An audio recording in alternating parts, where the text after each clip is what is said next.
Tony Weber here with Serviceside.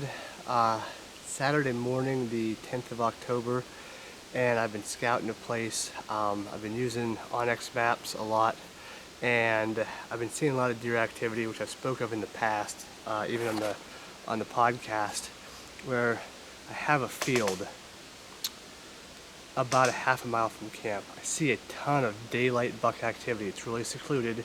Part of it's on state land. And I also see what may be the same deer in my food plots on my farm, but not till after dark. So I'm thinking maybe I can cut them off. I'm in a big basin. It is, I would say, 150 to 200 acre basin, maybe more. And there's bedding on this side. There's bedding on this side close to the field that I've been watching from a long ways away. And there's also, this was recently cut by the state, so it's really thick. As you can see behind me, I found one decent opening. Some places you can't shoot 5 yards. So one of the things I'm believing is happening is in the midday, these deer are here all day long chasing does during the rut. It's super thick, it's secluded, it's secure, so they probably love this area. However, I think at night, when the deer push out to my food plots, I think the bucks follow. I just think they take their time getting there. They don't get to be big and old for no reason at all.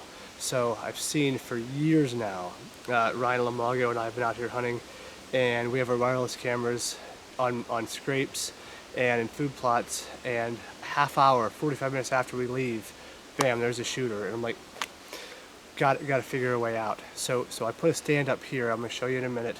Put a trail camera out here behind me to see if I can get any activity. I doubt this place will be good hunting for at least 2 more weeks, if not November.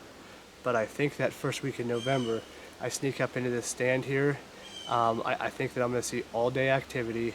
I'm going to see those bucks chasing these does in and out of this secluded field that I've been watching.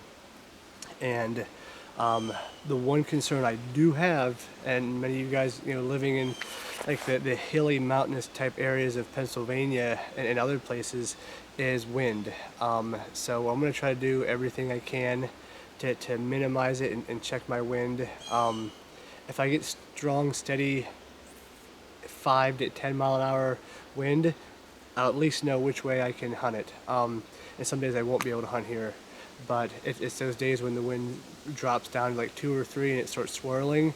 Those wind temps create a lot of chaos in the woods because deer just get so jittery. So what I'm going to do is I'm going to try to mark this so on my onX Maps here and on my hunt stand and any way I can, because I didn't bring any reflector tabs because I don't want people knowing where the stand is and finding the best way in and out of here. I put this stand right here because I looked at a point coming off of this food plot in this bedding area, and there's a saddle coming down. And even when I was a young kid, when we would drive this hillside off, in rifle season, we'd always put someone right here. We called it the S-curve. And I was like, okay, well, that's where we put someone. I had no idea why. Now that I look at topographical maps, I understand that it's because this is a saddle and deer are naturally going to move down there, whether it's out of fear or out of moving to the next area. There are a decent amount of oaks up on here, so they're going to feed on those hopefully as they come down in here through this thick, secure area, and then eventually 500-600 yards away pop out in my food plots. So I have a trail right here that basically goes underneath my stand. I have another one that I walked in on, and then another real small one that I saw coming out here. So everything seems to me like this is going to be a nice little hub of activity. There's a little bit of a dip off behind me, so hopefully if temperatures are low and I'm in here all day, my thermals can maybe drop down into there.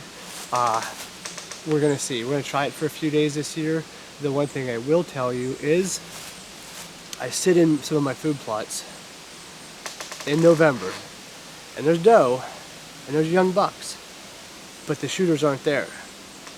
So as much as I like seeing deer and I like hoping that they're going to come up and a big buck is going to walk in front of me at 20 yards, it's only happened twice in like 5 years.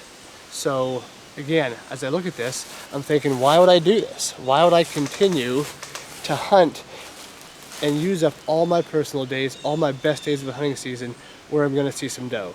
I've already shot doe, and that's not what I'm looking for. So I gotta put myself somewhere in that intersection where bucks are moving in daylight hours. So I'll show you here real quick. So I kind of have my stand right here, this old cherry, and I have a logging road that comes in right through here, which deer are using, and there's another small path right through here, and one of the paths literally goes right here, right past this log. It's pretty pronounced, it's obvious. There's some deer droppings on it, so I know that doe are using it at least right now.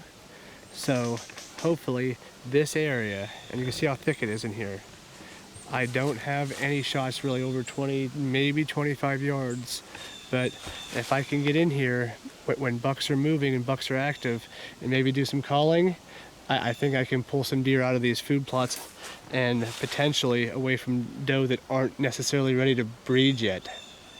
So that's how it's looking so far.